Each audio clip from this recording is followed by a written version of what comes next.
Now, without any further ado, I welcome on stage from Google, the Google Group Product Manager, Sanjay Vakil from Google Travel.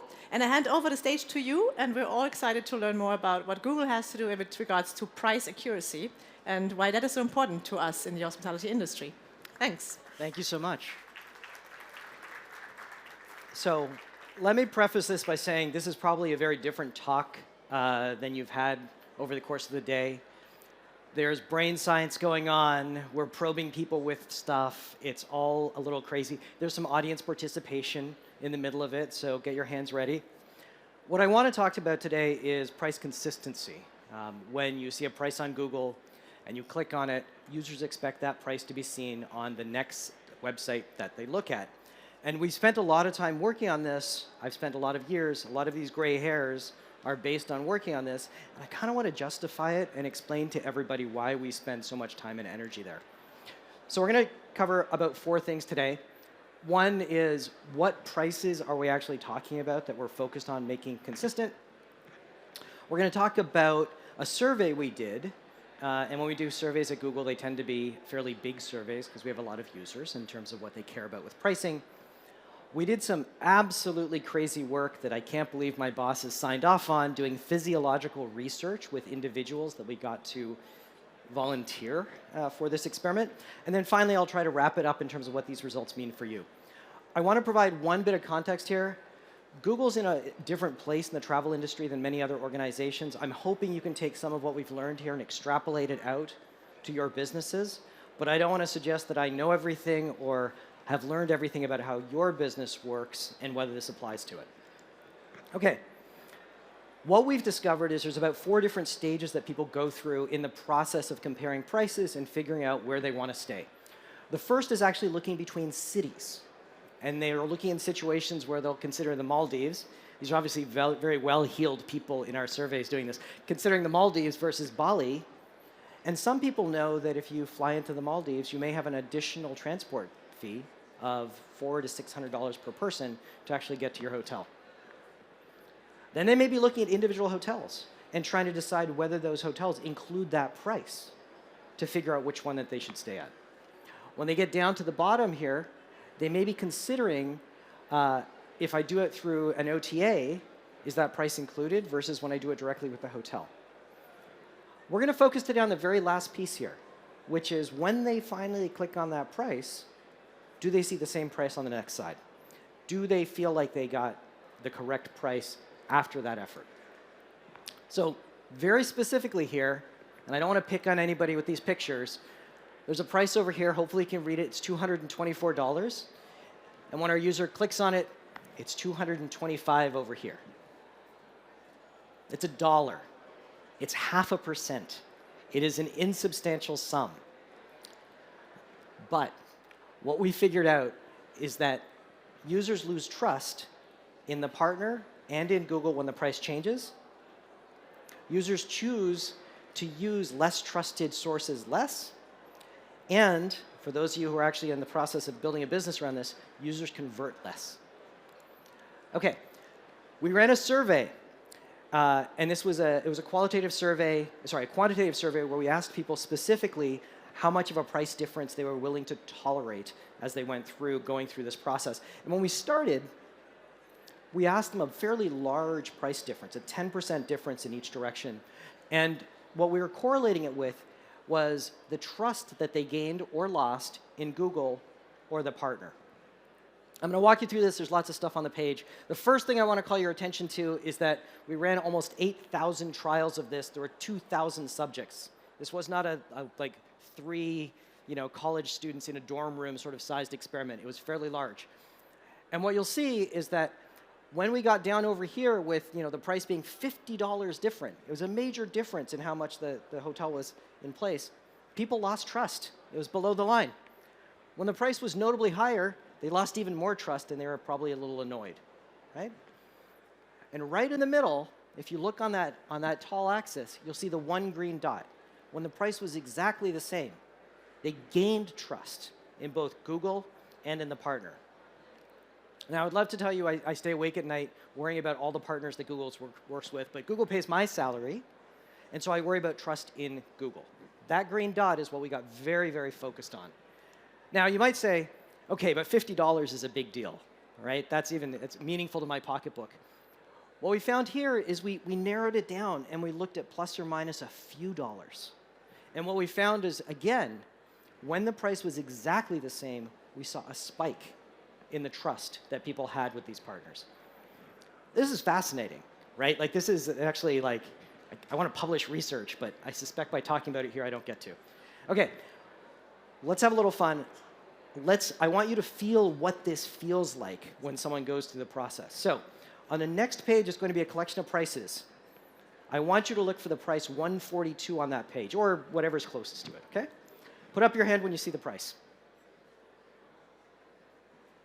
Great. That's about 6 seconds to get about half the room.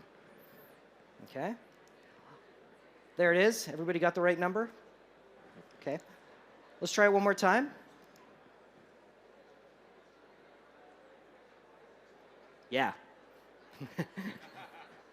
Right? That's what price inaccuracy feels like. Who can find the closest price? Put up your hand when you find the closest price. Okay. What about that one? What about the 139? What was that doing there? Can I book at that rate? Right? All of these are distractions. Now, what's fascinating is that when you went through that process, I had a nice grid up there. Giant Helvetica font, right? The size of your face. This is what it looks like when you're actually doing it on hotel websites. Again, I'm not picking on the folks that build this stuff. They're building great product. But we're having users scan those pages looking for those exact same numbers. Here's our best guess as to what was going on. We actually think that people are going through two different modes of cognition. The first one is to scan the page visually looking for that number. So if you think back when we saw that first example, you sort of walked over the page until you saw the 142, you got a little dopamine rush when you saw it, and you went on with your day. When I put up the second one, you did the same thing. You scanned the page. You didn't find it.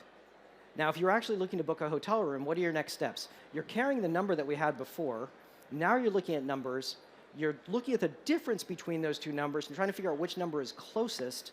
And I've discovered through doing this that I'm the only person who really enjoys doing math on a regular basis. So you scare away the customers directly in this process.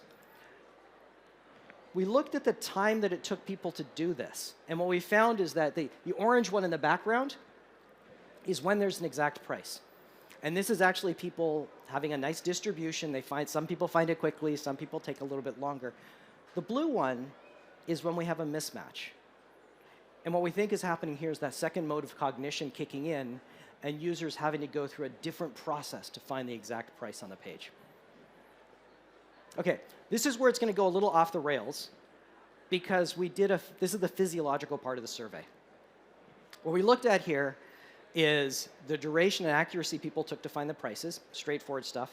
We had eye trackers running on them to see what they were looking at in the process and seeing what their eyes were doing. We looked at affect tracking, which was a new term for me, where we had a camera looking at their face to see whether they're happy or sad. There's an AI sort of looking at their face. And my favorite part, we looked at brain patterns. So this looks like it's straight out of the Matrix, which I'm super excited about. We're able to actually pull EEG data and pull brain waves off of the people volunteering for this. It had enough extra probes left over that we were actually measuring heart rate on their clavicles as well and watching them get more or less stressed in the process of going through this. This is kind of what we tested, right? On one side here, we have a match where this is the entry on Google, and you can see the same 261 over here on the page. In this case, we have 560 over here, and over here we have a slightly different price. Okay? Completely artificial examples that we put together. And this is sort of the thing that I spend a lot of time worrying about. This is a different example where on the left side here you have a match. On the right side, you have a match, but the partner is actually showing the total rate for the stay, not the per night rate that they were showing on Google.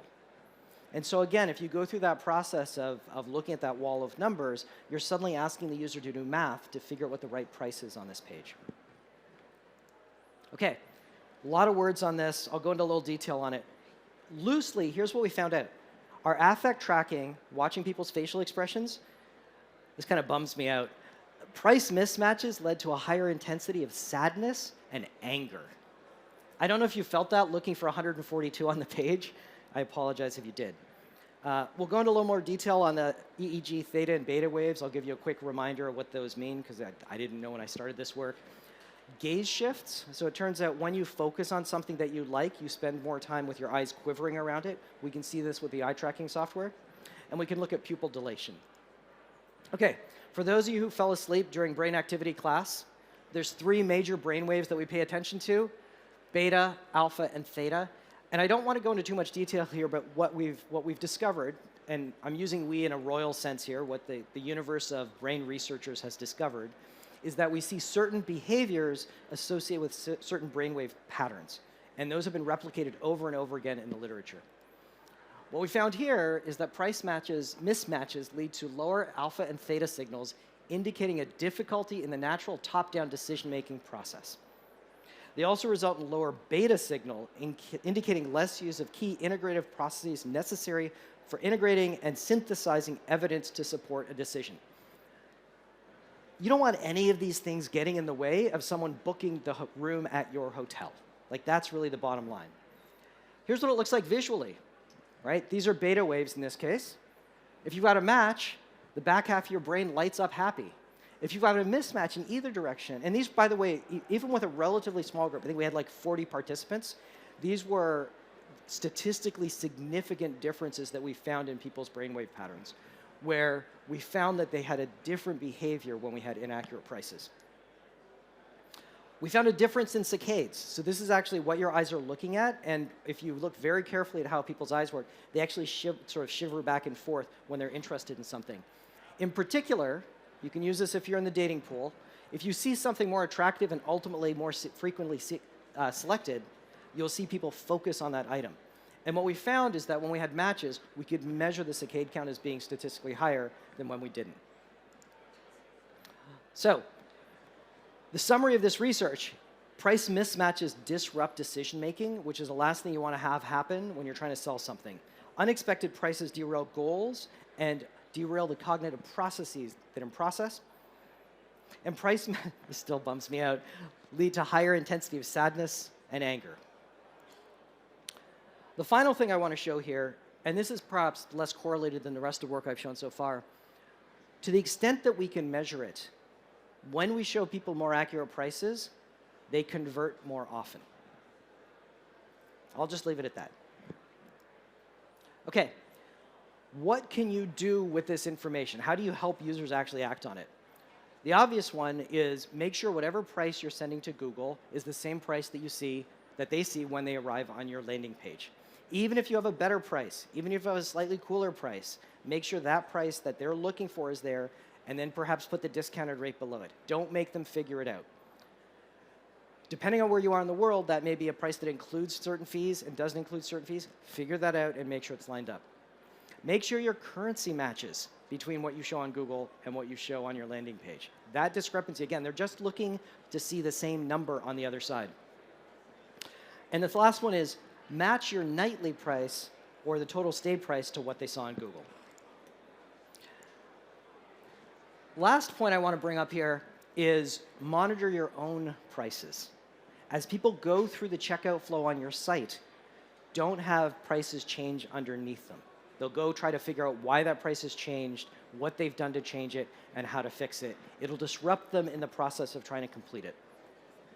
And if you're working with Google on a regular basis, these last 2 points are super technically specific to what you're doing. We'll tell you the price that we showed. You can decode it directly and hand it forward.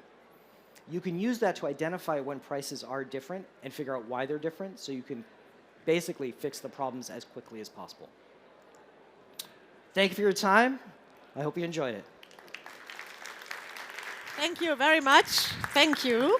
Sanjay Vakil from Google. And again, that was the perfect closing for today. I thank you for these insights.